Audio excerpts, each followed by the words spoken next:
Okay, so a very very good evening and thank you everybody for joining. uh, मेरा नाम दीप ज्योति सोनू ब्रह्मा है. I hope आप लोग मुझे सुन पा रहे हैं अभी. और अ, मैं नॉर्थ ईस्ट में असम में जोरहाट नाम का एक छोटा सा टाउन है. मैं वहाँ फार्म टू फूड फाउंडेशन नाम का एक संस्था से जुड़ा हुआ हूँ मैं. और तो आज मैं बेसिकली दो पहलू पे बात करना चाहता था. पहला है कि जो चैलेंजेस हमारे सामने हैं,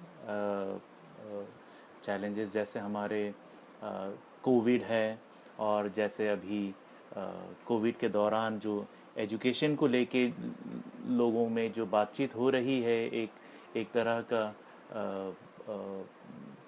कैंपेन या मूवमेंट चल रहा है, जिसको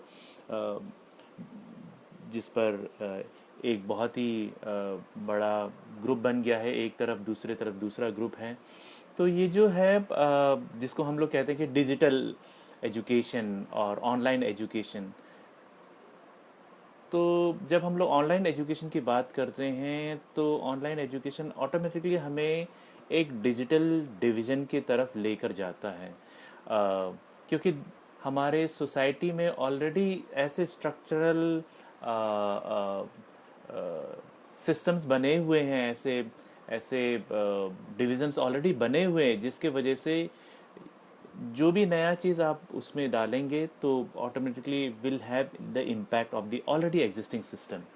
तो जैसे हमारे जो भी रूरल और अर्बन में जो भी डिफरेंसेस है, हमारे रिच एंड पुअर सोसाइटीज़ में जो डिफरेंसेस है, उसी तरह से हमारे नॉर्थ ईस्ट में भी देखा जाए तो इस तरह के बहुत सारे चैलेंजेस आ रहे हैं इन दिनों. स्पेशली जब हम लोग एजुकेशन की बात कर रहे हैं और जब हम लोग एजुकेशन को ऑनलाइन ले जाने की कोशिश कर रहे हैं.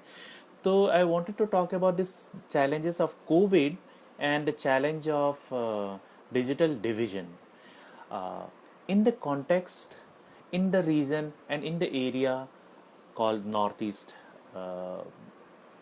Of India. अब नॉर्थ ईस्ट की जब मैं बात करूं तो नॉर्थ ईस्ट जो है हमारा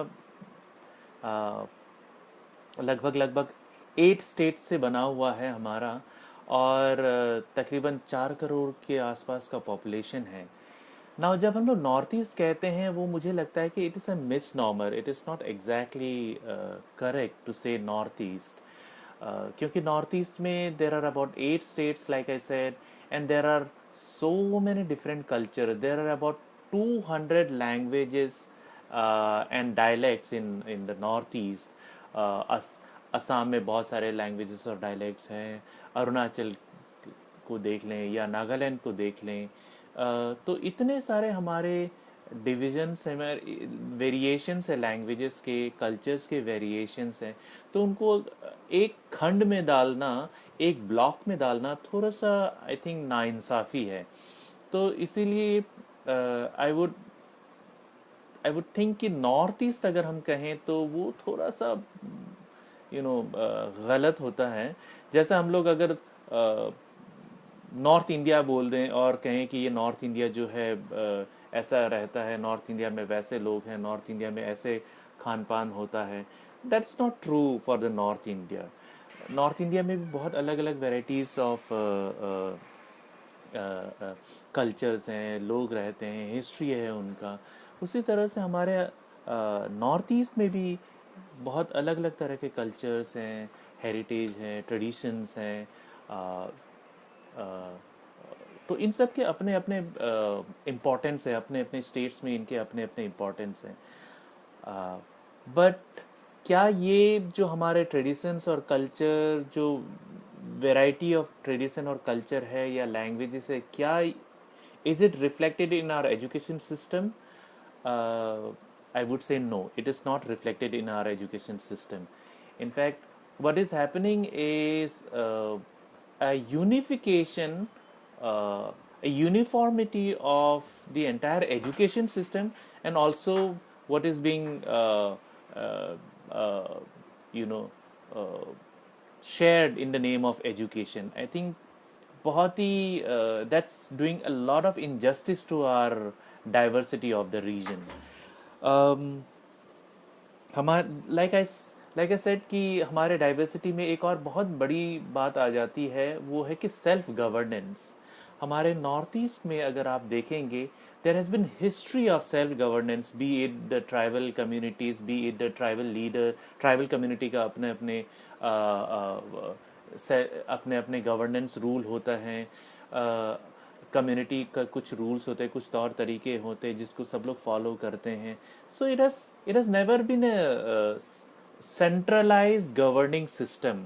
इट हैज़ ऑलवेज बीन अपने अपने सेल्फ रूल, और अपने अपने कम्युनिटीज़ में अपने अपने रूल्स बना के चलाते हैं। और इसको अगर आप ध्यान से देखेंगे, इट्स ऑफ कोर्स इसमें बहुत कुछ इम्प्रूवमेंट की ज़रूरत है उन रूल्स में भी, but then this also gives us a space for space for creating our own rules, creating our own identity, जो कि आई थिंक जब हम लोग लार्जर आजकल जो बड़ा नरेशंस चल रहा है कि नेशनलिस्ट या इंडियन का एक ही कल्चर होता है, इंडियन का एक ही हेरिटेज होता है, दैट इज़ अ लिटिल मिसनॉमर। क्योंकि हमारे इंडियन कल्चर क्या है ये कहना थोड़ा सा मुश्किल होगा, क्योंकि then there is a variety of culture, say right from Bharatanatyam to Manipuri dance to Kathak. Very dance में ही अगर इतने सारे फॉर्म्स हैं, तो फिर हम क्या कह सकते हैं कि कौन सा हमारा एक्चुअल कल्चर। सो हमारा एक्चुअल कल्चर अगर मैं नॉर्थ ईस्ट की भी देखूं, तो इट्स ये जो डिफरेंसेस है, ये जो वेराइटीज है, that is what is has been the traditional and the heritage of our northeast.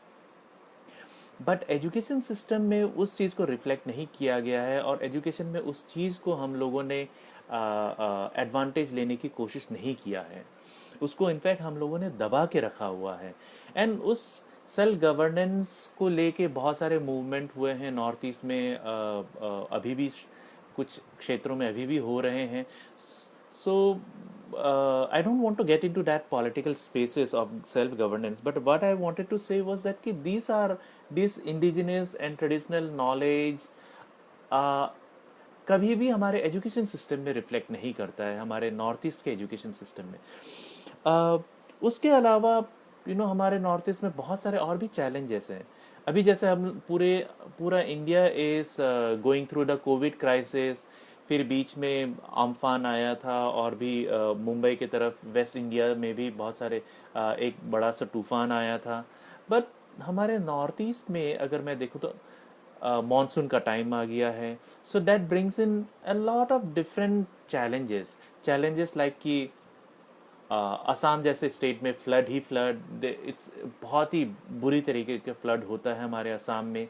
बाकी हिली स्टेट्स में आप अरुणाचल की बात कर लें, या आप नागालैंड की बात कर लें, या सिक्किम की बात कर लें, वहाँ पर अलग चैलेंजेस आता है इन मानसून के महीनों में। चैलेंजेस लाइक लैंडस्लाइड, पूरा कट ऑफ हो जाता है, पूरा रीजन कट ऑफ हो जाता है, पूरा स्टेट कट ऑफ हो जाता है। मतलब आप देखेंगे, आप यकीन नहीं मानेंगे कि जो स्टेट कैपिटल है वो कट ऑफ हो जाता है, तो हालत बहुत बुरा हो जाता है। और जो डिस्टेंट एंड रूरल एरियाज है, अगर ईटानगर कट ऑफ हो जाता है, तो आप इमेजिन कर सकते हैं जो डिस्टेंट एरियाज है, जैसे तवांग हो गया, आपका चांगलांग एरिया हो गया, मेचुका एरिया हो गया अरुणाचल में, वो सब कट ऑफ हो जाता है। तो उसके बारे में हम लोग बहुत ही कम सोचते हैं, उसको हम लोग बहुत ही कम अहमियत देते हैं जब हम लोग एजुकेशन के बारे में सोचते हैं। अब इमेजिन कीजिएगा कि अगर ये सब प्रॉब्लम हो रहा है, तो हमारे एजुकेशन का क्या हालत होगा। इनफैक्ट जैसे बाकी इलाकों में होता है, बाकी कंट्रीज में होता है, बाकी रीजन्स में होता है, education is probably given one of the least priorities in the region. किसी भी आप पॉलिटिकल डिस्कोर्स की बात करें, या इलेक्शंस के समय डेवलपमेंट की बात कर ले, हर जगह कहीं भी आप नहीं देखेंगे कि हम एजुकेशन ऐसा चाहते हैं, हम एजुकेशन वैसा चाहते हैं। हर कोई यही कहेगा कि हम चाहते हैं कि हमारे युवाओं को नौकरी मिले, लेकिन वो युवाओं को नौकरी कैसे मिलेगा अगर उनको प्रॉपर एजुकेशन नहीं मिला है। और प्रॉपर एजुकेशन मिलने के लिए बहुत ज़रूरी होता है, first we have to acknowledge the fact कि हमारे रीजन में there is this amazing treasure of and wealth of knowledge, practices, stories, उन सब चीज़ों को हमारे एजुकेशन में रिफ्लेक्ट करना बहुत ज़रूरी है। अब जैसे असम जैसे स्टेट को लीजिए, उसमें जो एजुकेशन होता है, उसका एजुकेशन का मीडियम हिंदी इंग्लिश, वो तो खैर जनरल सब ऑलमोस्ट सभी रीजन में होते हैं, but another is Assamese, another is Bodo, and the third one is Bengali in some of the lower Assam part in the Hailakandi and Kachar area. तो ये एट मैक्स ये तीन मेजर लैंग्वेज और ये तीन मेजर मीडियम्स में हमारे education वहाँ पे डिलीवर्ड किया जाता है, but that is not true. Assam itself has so many different languages, उनका कहीं कोई जिक्र नहीं किया जाता है। उन एजुकेशंस को हम लोग कभी, उन लैंग्वेजेस को हम लोग एजुकेशन में कभी टैप ही नहीं करते हैं।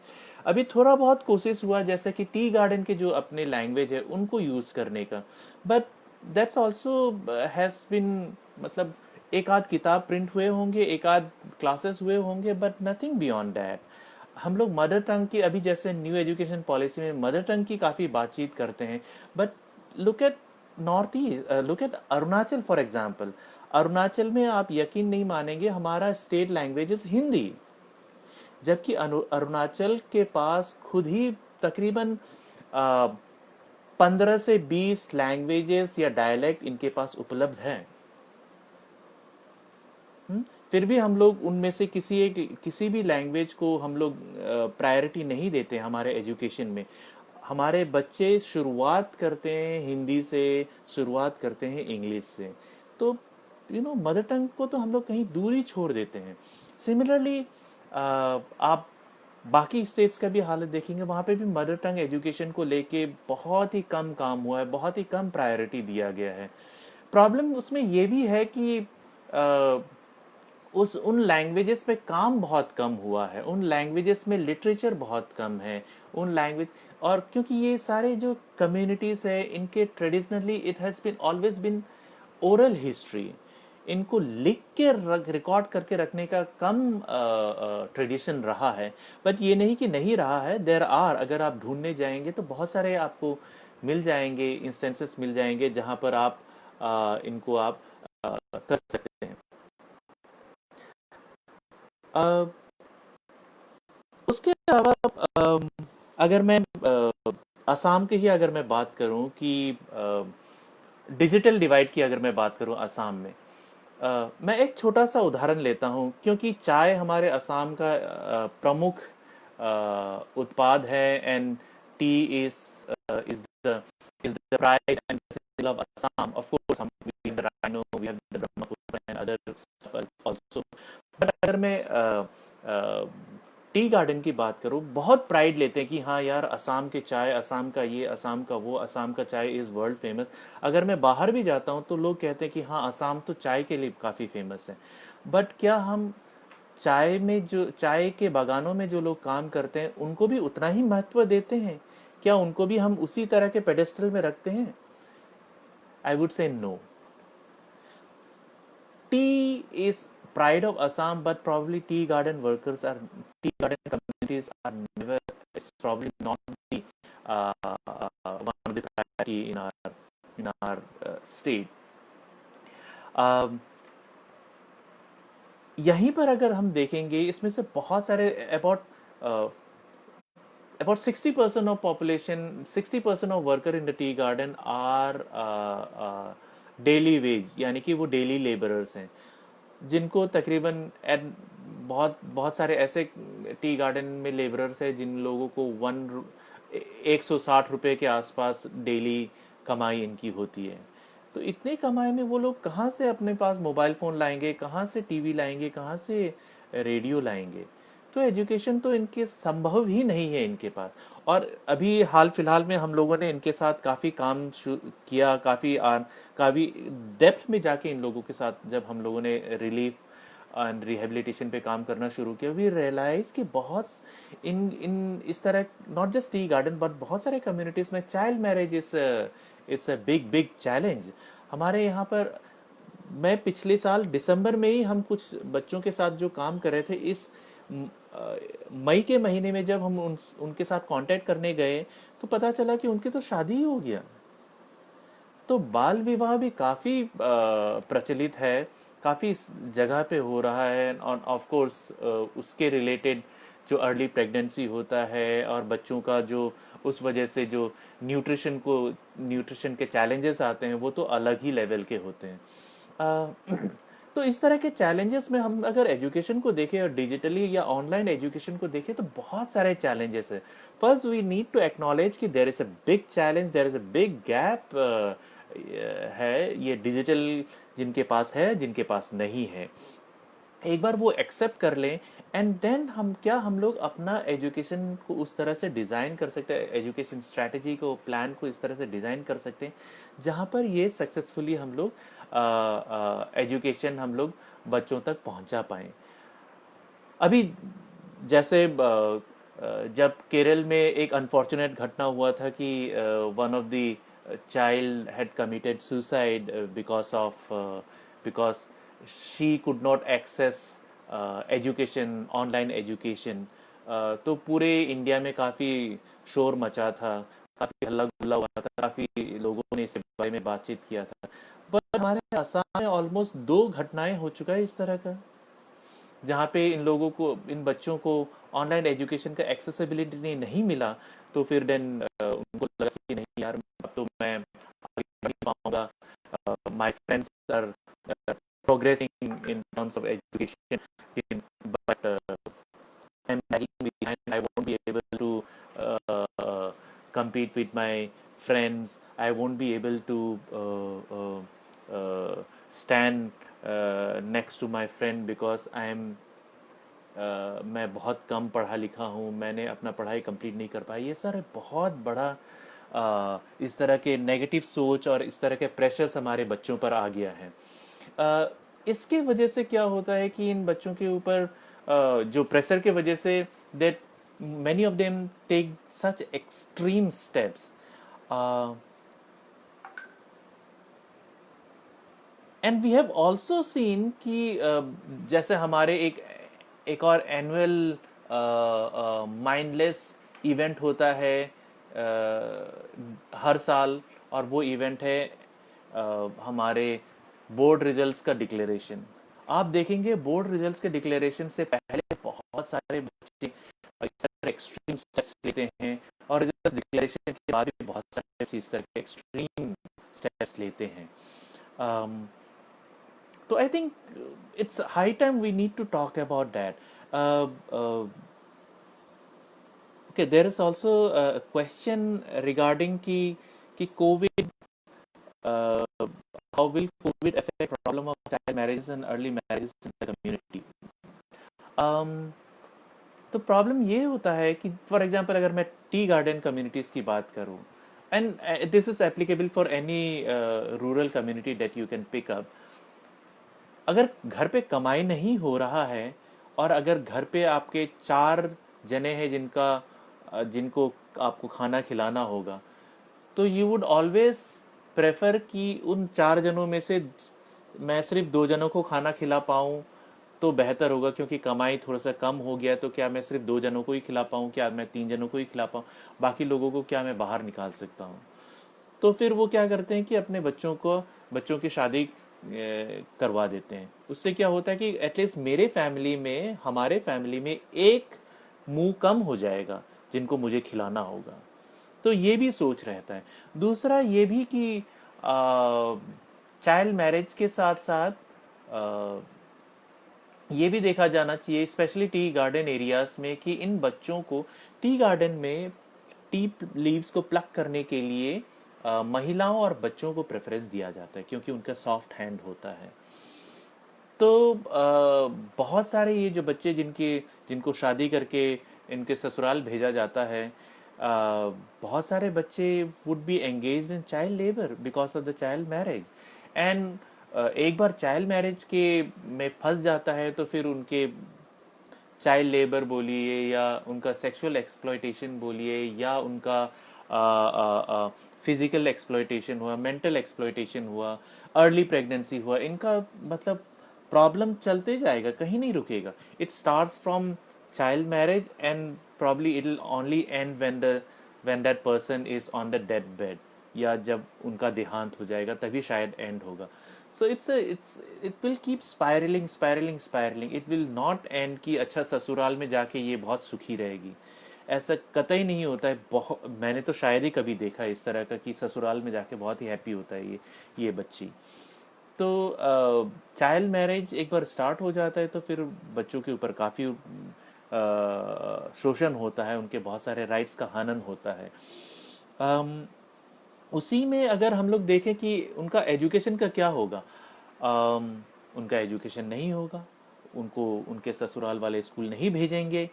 आ, आ, और इस तरह से अब हम देखें तो बहुत सारे बच्चे ड्रॉप आउट हो जाएंगे, स्कूल में तो आएंगे ही नहीं। इनफैक्ट आप यकीन नहीं मानेंगे, हमारे नॉर्थ ईस्ट में नागालैंड जैसे स्टेट हैं या हमारे असम का ही देखो, इनके ड्रॉप आउट रेट्स तो मतलब इतने हाई हैं। Nagaland has probably one of the highest drop out rate. मतलब अनऑफिशियली अगर देखें तो तकरीबन 30-40% ड्रॉप आउट रेट होता है क्लास 10th की अगर मैं बात करूं। ऑफिशियल फिगर, हमारे डाइस फिगर कहते हैं कि कुछ 20% के आसपास। मान लीजिएगा कि अगर डाइस फिगर, सरकारी फिगर कह रहे हैं कि 20% है ड्रॉप आउट रेट, तो एक्चुअल ड्रॉप आउट रेट तो कई गुना ज़्यादा होगा। हाँ, तो उस तरह के ड्रॉप आउट रेट्स अगर ऑलरेडी हाई हैं, और अब जब हमारे कोविड लॉकडाउन हो गया है, इस पर अगर आप देखेंगे तो सिर्फ अर्बन एरियाज के कुछ पॉकेट्स है जहां पर बच्चों को एजुकेशन एक्सेस हो पा रहा है। बाकी पूरा का पूरा नॉर्थ ईस्ट रीजन जो है वो अंधकार में छाया हुआ है। हमारे नॉर्थ ईस्ट में बहुत सारे ऐसे रीजन, जोरहाट टाउन की अगर बात करूं तो एक एक दो दो दिन के लिए बिजली चला जाता है। मैं ये टाउन की बात कर रहा हूँ, और पेरी अर्बन एरिया की बात कर रहा हूँ। एक एक दो दो दिन के लिए बिजली गायब रहता है, और बरसात के समय, फ्लड के समय तो बिजली तो दे आता ही नहीं है, एक एक दो दो सप्ताह के लिए। अगर ये टाउन का ये हालत है तो आप रूरल एरिया में सोचिए कि क्या हालत होगा। उनका मोबाइल कैसे चलेगा, उनका टीवी कैसे चलेगा, उनका रेडियो कैसे चलेगा। अब एक और चीज I just wanted to bring in here कि कि टीवी और रेडियो के थ्रू एजुकेशन देना, अ, इसमें मेरा यही कहना है कि एजुकेशन जो है आपका कोई स्पीच नहीं है, कोई स्टोरी नहीं है, या कोई एडवर्टाइजमेंट नहीं है जिसको आप ब्रॉडकास्ट कर पाएंगे। एजुकेशन होता है कि एक्टिव डायलॉग। एजुकेशन में teacher and student has to have an active conversation, active dialogue, बातचीत करना होगा। शिक्षा बिना बातचीत के वो शिक्षा शिक्षा नहीं रहता है, वो सिंपल ब्रॉडकास्टिंग होता है। मुझे अभी भी समझ में नहीं आता है कि टीवी और रेडियो से हम लोग कैसे शिक्षा प्रदान कर सकते हैं। हम लोग बस ब्रॉडकास्ट कर सकते हैं, अपने मन की बात सुना सकते हैं, लेकिन बच्चों के मन की बात हम लोग कभी नहीं समझ पाएंगे थ्रू टीवी एंड रेडियो। और हम लोग ये कहते हैं कि ठीक है, बच्चे हमें लेटर्स लिख सकते हैं या मैसेजेस भेज सकते हैं। मैसेजेस और लेटर से अगर पढ़ाई लिखाई हो जाता तो हमारे बचपन में हम लोग पेन पैल्स रखते थे, फिर हम लोग तो ग्रेजुएट हो जाना चाहिए था, हमें तो मास्टर्स डिग्री मिल जाना चाहिए था। बट एनीवे, सो तो ये बात ज़रूरी है कि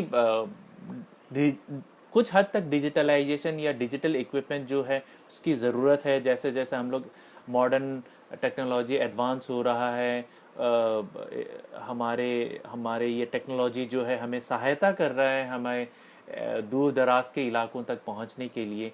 सो डेफिनेटली आई अंडरस्टैंड कि technology is important, but technology is the tool technology is not the answer.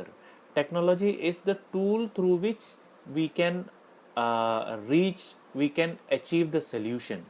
Technology के थ्रू हम लोग एक सोल्यूशन ला सकते हैं, टेक्नोलॉजी सोल्यूशन नहीं है। अगर हम कहें कि सबके पास अगर स्मार्टफोन हो जाए तो फिर हम लोग शिक्षा सबको मिल जाएगा, या सबके पास अगर लैपटॉप होगा, डेस्कटॉप होगा और जूम कनेक्शन हो जाएगा, सबको शिक्षा मिल जाएगा। दैट इज नॉट, उससे आपके हो सकता है कि कनेक्शंस बढ़ जाएगा लेकिन शिक्षा नहीं मिलेगा। शिक्षा मिलने के लिए you have to think beyond it. क्या हम लोग ये बात कर सकते हैं कि बच्चे अभी एक बहुत ही ऐसे समय में हैं जब हमारे बच्चे अपने परिवार के साथ बहुत समय स्पेंड कर रहे हैं। शायद ही कभी हमारे इतिहास में बच्चे इतने सारे समय अपने पेरेंट्स, अपने माता पिता के साथ, अपने कम्युनिटी में स्पेंड करता होगा। ये पहली बार है कि बच्चे अपने माता पिता और अपने समुदाय में, अपने कम्युनिटी में टाइम स्पेंड कर रहा है। So can our education take the advantage of that time spent with parents, time spent with grandparents, time spent in the community? तो जो समुदाय में जो इतने सारे वेल्थ ऑफ नॉलेज है, समुदाय में जो ऑलरेडी शिक्षा जो अवेलेबल है, फैमिली में जो ऑलरेडी एजुकेशन अवेलेबल है, जो नॉलेज अवेलेबल है, क्या उसको हम लोग टैप कर सकते हैं? क्या उसको हम लोग निकालने की कोशिश कर सकते हैं? उसमें हाँ ज़रूर आप टेक्नोलॉजी यूज़ कीजिए, उसमें आप दूरदर्शन यूज़ कीजिए, रेडियो यूज़ कीजिए, टीवी यूज़ कीजिए, व्हाट्सएप यूज़ कीजिए, लेकिन एजुकेशन आपको ये नहीं कि हम दिल्ली में बैठ के हम गुवाहाटी में एजुकेशन ट्रांसफ़र कर रहे हैं। हम गुवाहाटी के दिल्ली में बैठ के गुवाहाटी के एजुकेशन को कैसे हम लोग शेप दे सकते हैं, कैसे उनको ग्रो करने का सपोर्ट दे सकते हैं, that is what needs to be done. And digital शिक्षा का जो अभी सारा कन्वर्सेशन इसी में आके अटक जाता है कि ऑनलाइन रहना चाहिए बच्चों को, या व्हाट्सएप रहना चाहिए, या स्मार्टफोन रहना चाहिए। आई थिंक वो कहीं पे आके प्रॉब्लम करता है। क्या एक सवाल आया है, क्या डिजिटल एजुकेशन ड्रॉप आउट और चाइल्ड लेबर की समस्याओं को और बढ़ा रहा है? डेफिनेटली इस तरह के बहुत सारे stories, not just in the बाकी कंट्रीज में, बाकी रीजन्स में नहीं हमारे देश के, पर हमारे नॉर्थ ईस्ट में भी ऐसे काफ़ी सारे सिचुएशंस आए हैं जहाँ पे बच्चों के ऊपर लाइक आई सेड कि प्रेशर पड़ता है कि यार मेरे घर पे लैपटॉप नहीं है, मेरे घर पे मोबाइल फ़ोन नहीं है, या मेरे घर पे मोबाइल फ़ोन है लेकिन चार्ज उस पर नहीं है, या उस पर इंटरनेट का डेटा नहीं है। तो क्या होता है कि अगर पेरेंट्स कमाई नहीं कर पाते तो हमने ये भी देखा है कि बच्चों के ऊपर प्रेशर आता है कि वो जाके काम करें, काम करके कुछ कमा के लाए और उससे अपना इंटरनेट रिचार्ज करें या अपने बिजली का बिल पे करें, जिससे कि वो डिजिटल एजुकेशन में शामिल हो पाए। ऑफ कोर्स बच्चों के ऊपर प्रेशर करोगे तो बच्चे तो यही सारे सॉल्यूशंस लेकर आएंगे ना। तो इस तरह के बहुत सारे नेगेटिव प्रेशर्स हमारे बच्चों के ऊपर आ जाता है, और हमने देखा है कि बहुत सारे बच्चे चाइल्ड लेबर में एंगेज हो जाते हैं ताकि वो अपने परिवार को कुछ सपोर्ट कर पाए और अपने एजुकेशन को भी ले पाए। एंड मुझे लगता है कि डेफिनेटली चाइल्ड लेबर की समस्याओं को बढ़ा रहा है ये, और मुझे लगता है कि काफ़ी नेगेटिव सिचुएशन की तरफ हम लोग बढ़ रहे हैं इसकी वजह से। एक और सवाल है कि क्या डिजिटल शिक्षा को संपूर्ण शिक्षा के रूप में स्वीकारा जा सकता है? जैसे मैंने कहा कि digital is the tool, it's not an education, and it is not the end in itself. WhatsApp के थ्रू, मोबाइल के थ्रू, स्मार्टफोन के थ्रू, या टीवी के थ्रू, या रेडियो के थ्रू हम उनको माध्यम बना सकते हैं, उनको एक टूल बना सकते हैं, हम उनको शिक्षा नहीं कह सकते हैं। अगर हम कहें कि देखो मेरे स्कूल के बच्चों का, मैंने 100 बच्चों का एक ग्रुप बनाया है और मैं उनको हर सप्ताह एक लेसन्स भेजते रहता हूँ, और मैं कहूँगा कि हमारा एजुकेशन हो गया है, तो फिर दैट इज़ नॉट करेक्ट। सिर्फ लेसन्स भेज देने से शिक्षा नहीं होता है। या हमारे व्हाट्सएप ग्रुप में कितने बच्चे ज्वाइन किया है, that is not the indicator कि हमारे यहाँ पे एजुकेशन प्रॉपर हुआ है कि नहीं। एजुकेशन प्रॉपर हुआ है कि नहीं, उसका एक इंडिकेटर ये हो सकता है कि क्या बच्चे आपस में और बच्चे और टीचर आपस में कन्वर्सेशन कर पा रहे हैं कि नहीं, बातचीत कर पा रहे हैं कि नहीं। तो अगर वो बातचीत नहीं हो रहा है, एंड बातचीत का ये मतलब नहीं कि good morning sir, good evening sir बोल के ख़त्म हो जाना, it has to go beyond that. So तभी मैं कहूँगा कि क्वालिटी एजुकेशन हो पा रहा है, या कुछ कुछ लेवल ऑफ एजुकेशन हो पा रहा है। अदरवाइज मुझे नहीं लगता कि this is going to help in any way.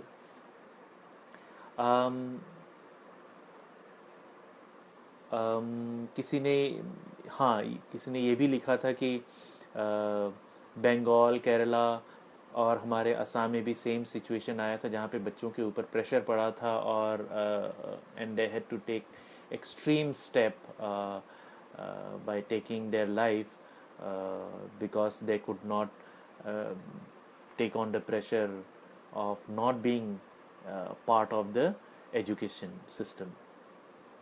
What are your views on whole idea of pushing curriculum through digital infrastructure at this point?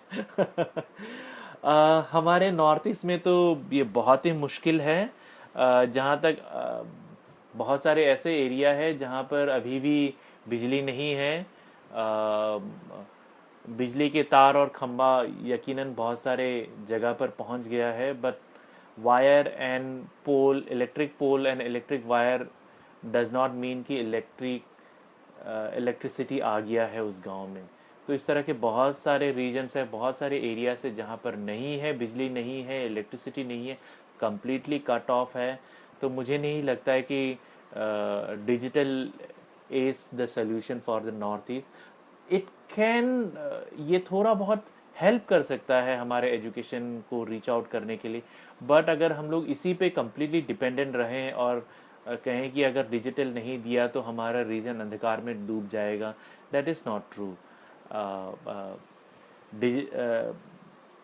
Online या digitalisation is very important, it is a tool, it is an important tool, but we have to think beyond it. In case अगर north east में अगर आप reach out करना चाहेंगे, north east में बातचीत करना चाहेंगे, क्योंकि फॉर एग्जांपल जैसे मैंने कहा कि इतना वेराइटीज़ ऑफ लैंग्वेजेस है हमारे वहाँ पे, varieties of languages and dialect है। उन लैंग्वेजेस और डायलेक्ट को आप व्हाट्सएप में कैसे डालेंगे? उन लैंग्वेजेस और डायलेक्ट्स को आप वीडियोस में, टीवी में कैसे डालेंगे या रेडियोस में कैसे डालेंगे? उनके बारे में हमें सोचना चाहिए।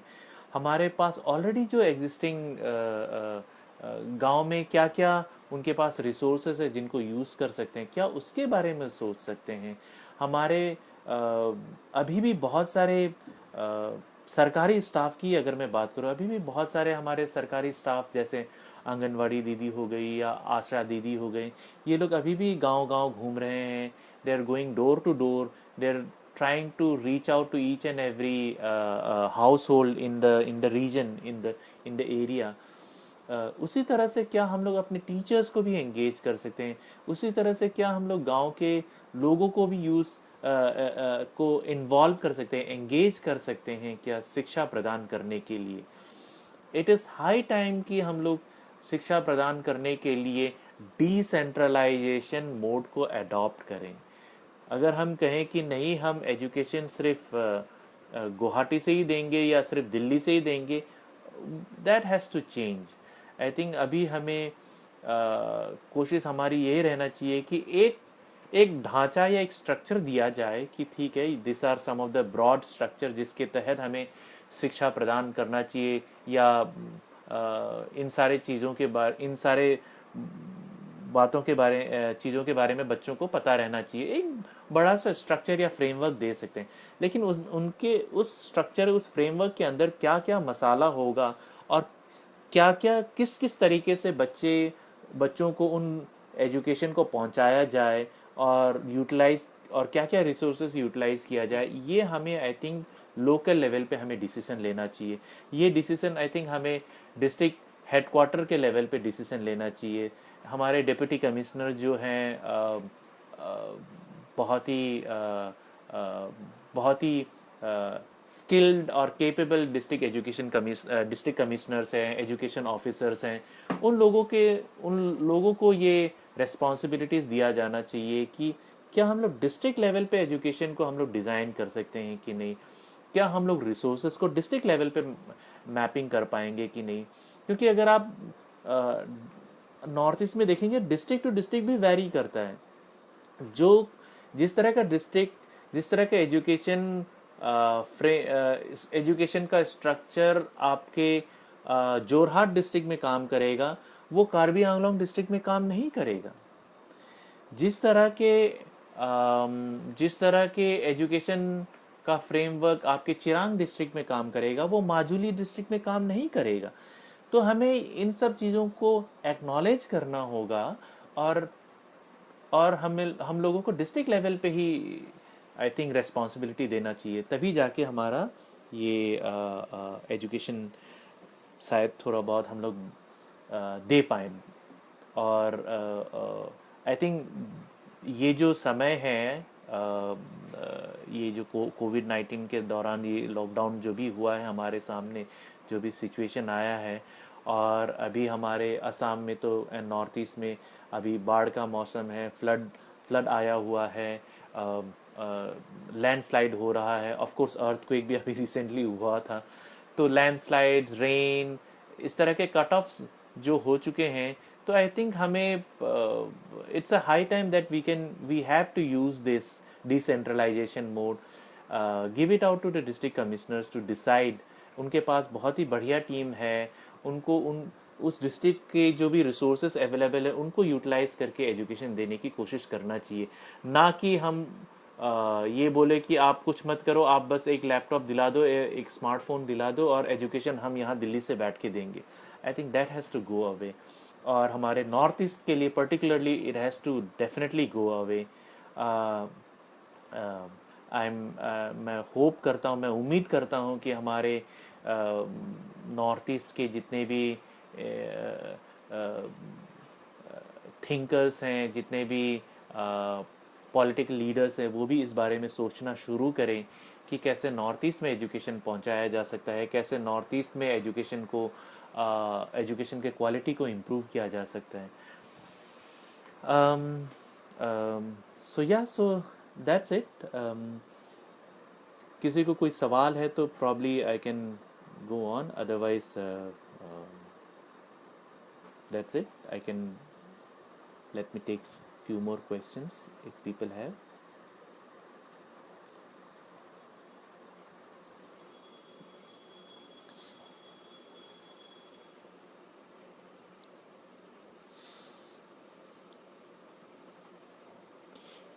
तो एक और जो सवाल आया था कुछ देर पहले, वो था कि हमारे यहाँ पर नॉर्थ ईस्ट में रिसोर्सेस कैसे पहुँचाया जाए। जैसे जो किताबें प्रिंट होता है गुवाहाटी में या दिल्ली में, उनको कैसे पहुँचाया जाए बरसात के सीज़न में जब रास्ता पूरा कट ऑफ हो गया है, तो कैसे ये रिसोर्सेज पहुंचाया जाए, किताबें या कपड़े या अदर एजुकेशनल रिसोर्सेज कैसा पहुंचाया जाए। आई थिंक ये सवाल बहुत ही इम्पॉर्टेंट है, लेकिन इस सवाल के साथ साथ हमें ये भी सोचना बहुत ही ज़रूरी होता है कि क्या हमें हमारे दिल्ली में छपे हुए किताब हमारे मणिपुर के कामजांग डिस्ट्रिक्ट के बच्चों के लिए उपयुक्त है क्या? Are the books that is being printed in Delhi is appropriate for children studying in Kamjong district of Manipur? I think ये सवाल अगर हम लोग आपस में पूछ लें और इसके बारे में थोड़ा सा सोचें, तभी आई थिंक इसका जवाब हमें मिलेगा कि क्या हम लोग को भेजना ज़रूरी है कि नहीं, या क्या हम लोग कामजोंग के डिस्ट्रिक्ट का कैपेसिटी ऐसा बिल्ड करे कि वो अपना किताब वहाँ पे डेवलप कर पाए, अपने रिसोर्सेस, अपने टीचिंग लर्निंग मटेरियल वहाँ पे डेवलप कर पाए. I think that is the way to go ahead. Otherwise we cannot be waiting for endlessly कि